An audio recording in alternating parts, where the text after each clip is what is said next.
సాక్షాత్తు ఉప ముఖ్యమంత్రి గారి నియోజకవర్గం జాతీయ రహదారి పక్కనే ఉన్న జగనన్న కాలనీ. అక్కడ రహదారి గాని కాలనీ గాని కనపడనంతగా వరద నీరు. ఆ నీళ్ల మధ్య ఇళ్లలో ఉంటున్న వాళ్ళు బయటికి వచ్చే వీలు లేదు. త్రాగు నీరు లేదు, కరెంట్ కూడా లేదు. ఈ కష్టాలు చెప్పుకుంటే మాజీ ఎమ్మెల్యే గాని మొన్న ఎమ్మెల్యేగా పోటీ చేసిన మాజీ ఎంపీ గాని వాగ్దానాలు చేశారు తప్ప జరిగిందేమీ లేదు. ఊరి యువకులు జాతీయ రహదారి మీదికి వస్తే అప్పుడు యంత్రాంగం కదిలింది. పవన్ కళ్యాణ్ సూచన మేరకు స్థానిక నాయకులు వచ్చి హామీ ఇచ్చారు. ఆ హామీ ఎప్పుడు అమలు జరుగుతుందో చూడాలంటున్నారు అక్కడి యువకులు.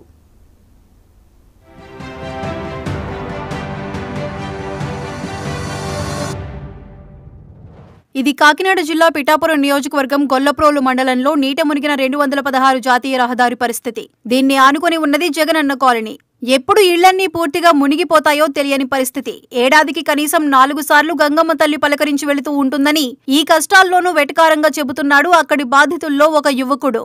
గత 4 సంవత్సరాలుగా గంగమ్మ నేనున్నాను, మీరు ఎక్కడికి వెళ్ళిపోకండి, నేను వస్తూ పోతూ ఉంటాను, మీకు మీ ఇంట్లో జ్వరం ఎలా వస్తుందో ప్రజలకి అలా నేను వస్తూ పోతూ ఉంటానని చెప్పేసి గంగమ్మ గత 4 సంవత్సరాలుగా సంవత్సరానికి 4-5 సార్లు వస్తూ పోతూ ఉన్నదన్న గంగమ్మ తల్లి. అలాగని చెప్పేసి కలెక్టర్ గారి దగ్గరికి 2 సార్లు వెళ్ళడం జరిగింది. మా జగనన్న కాలనీ ప్రజలందరూ కలిసి, మేడం గారు ఇలా జరిగిందండి, మరి ఏంటండి దీనికి రోడ్ వేయాలంటే నేను ఒక 90 రోజుల్లో మీకు కేసు ఇస్తానని చెప్పేసి ఒక కాగితం సంతకం పెట్టించారండి. ఆ 90 రోజులు అయిపోతుంది తప్ప 90 రోజులు అన్నారు కదని చెప్పేసి ఆ 90 రోజులకి విలువ లేకుండా పోయింది ప్రజలకి. మాకు ఎటువంటి శాశ్వత పరిష్కారం జరగట్లేదండి ఇక్కడ. అలాగని చెప్పేసి మొన్న మొత్తం అందరూ కలిపి హైవే ధర్నా చేసాం. హైవే ధర్నా చేస్తే ఎస్సీ గారు, సిఐ గారు, అలాగే కానిస్టేబుల్ మొత్తం అందరూ వచ్చేసి మొత్తం అందరినీ చెదరగొట్టారు. మీరు ఎండీ ఆఫీస్ కాడికి కానీ, ఎంఆర్ ఆఫీస్ కాడికి కానీ, మండల ఆఫీస్ కాడికి కానీ వెళ్ళి ధర్నా చేసుకోండి అని చెప్పారు. అలాగని చేసి అక్కడికి వెళ్ళి చేసామండి ధర్నా. మా గొల్లప్రోలు మండలంలో ఉన్న గొల్లప్రోలు టౌన్లో ఉన్న చైర్మన్ గారు కూడా బయటకు రాలేదండి ధర్నా చేస్తే. ఏంటి మీ పరిష్కారం ఏంటి, మేము చూస్తాం మీ పరిష్కారం అని చెప్పేసి ఎండీఓ గారు కానీ, ఎంఆర్ఓ గారు కానీ ఎవరు రాలేదండి. జగనన్న కాలనీలో ఇల్లు కట్టుకోకపోతే శాశ్వతంగా అవకాశం కోల్పోతారని హెచ్చరించడంతో అప్పో సప్పో చేసి కట్టుకుంటే ఇప్పుడు కష్టాలు అనుభవించాల్సి వస్తోందని వాపోతున్నారు. ప్రస్తుతం తాగునీరు కూడా లేదు. అలాగని చెప్పేసి లైట్లు వేసారన్న లైట్లు వేస్తే లైట్లకు వెళ్ళి కలెక్షన్ ఇవ్వలేదు. ఏంటి మాకు ఈ బాధలు ఏంటని చెప్పేసి మేము ఎమ్మెల్యే పెండిన దొరబారిని అడిగాం. మీకు త్వరలోనే శాశ్వత పరిష్కారం అయిపోద్ది బాబు, కంగారు పడకండి అన్నారు. అలాగే వంగ గీత గారిని కూడా అడిగాం. వంగ గీత గారు కూడా మీకు త్వరలోనే పరిష్కారం అయిపోద్ది అన్నారు. అలాగని చెప్పేసి ఒక నీరసంగా ఉంటే ఒక మహిళలు 10 మంది యువకులు ఉన్నారు తప్ప తీసుకురావడానికి ప్లేస్ లేదండి. ఇటు సైడ్కి బయటికి తీసుకురావడానికి చోటు లేదు, దారి లేదు. అలాగని చెప్పేసి 8 లక్షలు 9 లక్షలు 10 లక్షలు తెచ్చి ఇల్లు పెట్టుబడి పెట్టాం. మీరు ఇంటి కట్టుకోకపోతే మీ ఇల్లు తీసేస్తాం, మీ లోన్ తీసేస్తాం, మీ స్థలాలు తీసేసుకుంటాం, మేము ఇవ్వం స్థలాలు బెదిరించారండి జనాలని. ఎంతలా బెదిరించినా పోలే, బెదిరిపోయి ఏదో కూలి పని చేసుకున్నా, 4 పని చేసుకున్నా, అప్పులు చేసుకున్నా, సప్పులు చేసుకున్నా, కట్టుకున్నామని తెచ్చుకొని ఓ 15 లక్షల రూపాయలు అప్పులు చేసి తెచ్చి కట్టుకున్నారు. డబ్బు ఉన్నవాడు కట్టుకున్నాడు, డబ్బు లేనివాడు అప్పు చేసి తెచ్చి కట్టుకున్నాడు. ఏదో చేసుకున్నారు, మెల్లం పుత్తుతాళ్ళు అమ్ముకున్నా, ఏదో చేసి కట్టుకున్నామని. కట్టుకున్నాక దీనికి పరిష్కారం లేదు.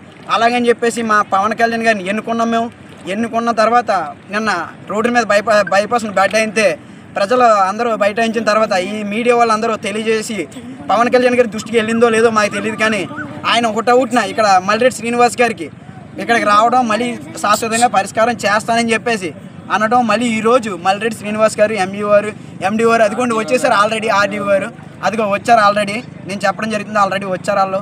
నీట మునిగిన కాలనీలో త్రాగునీరు లేక అక్కడి జనం నానా అవస్థలు పడుతున్నారు. ట్యాంకర్లో వచ్చిన నీళ్లు కూడా ఒకవైపు నుంచి రెండో వైపు రావటం కుదరటం లేదు. ఏ క్షణాన ఏం జరుగుతుందో తెలియని అయోమయ పరిస్థితిలో జగనన్న కాలనీ యువకులు కలెక్టర్ మొదలు ప్రజాప్రతినిధుల దాకా కలిసి విసిగి వేసారిపోయారు. చివరికి జాతీయ రహదారిని నిర్బంధించారు. దీంతో ఈ విషయం ఇక్కడి ముఖ్యమంత్రి, ఉప ముఖ్యమంత్రి అయిన పవన్ కళ్యాణ్ దృష్టికి వెళ్లింది. ఇన్ఛార్జ్ మర్రెడ్డి శ్రీనివాస్, ఆర్డీఓ కిషోర్ కుమార్ ఈ కాలనీని పరిశీలించారు. స్థానికులు తమ సమస్యలు చెప్పారు. గత ప్రభుత్వంలో కమిషన్లకు కక్కుర్తిపడి లోతట్టు ప్రాంతాలను కాలనీకి ఎంపిక చేశారని జనసేన నాయకుడు మర్రెడ్డి శ్రీనివాస్ ఆరోపించారు. అంచనాలు సిద్ధమయ్యాయని, లోతట్టు ప్రాంతాలు మునగకుండా చర్యలు తీసుకుంటామని హామీ ఇచ్చారు.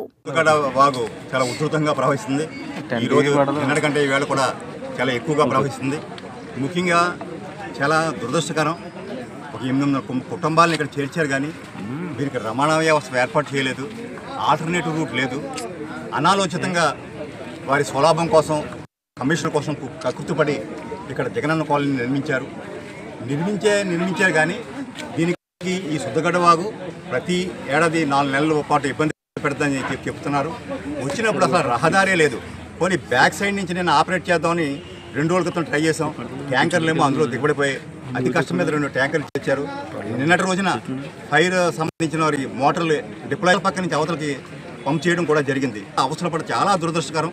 ఈ సమస్య కేవలం ఏంటంటే మ్యాన్ క్రియేటెడ్, అనాలోచితంగా వారు చేసిన నిర్ణయాల మూలంగా ఇవాళ ఈ ప్రజలంతా కూడా అనుభవిస్తున్నారు. తప్పకుండా ఇవన్నీ కూడా అంచనా తయారు చేయడం జరిగింది. త్వరలో ఈ కలవట్టు కూడా నిర్మాణం చేయడానికి ఎస్టిమేట్ రూపంలో దాని అప్రూవల్ అయ్యి టెండర్ కూడా పిలిచి త్వరలో చేస్తాం. ఎంత దారుణమో చూడండి. ముందు కరెంటు వదిలేశారు సార్, దానికి LT 11 kVA లైన్కి ల్యాంపులు మీకు బిగించేసి ఇప్పుడు జనాలను మోసం చేయడం అనమాట. డిప్యూటీ సీఎం నియోజకవర్గంలో ఇప్పుడైనా హామీలు నెరవేరుతాయని గొల్లప్రోలు మండలం జగనన్న కాలనీ వాసులు ఆశతో ఎదురు చూస్తున్నారు.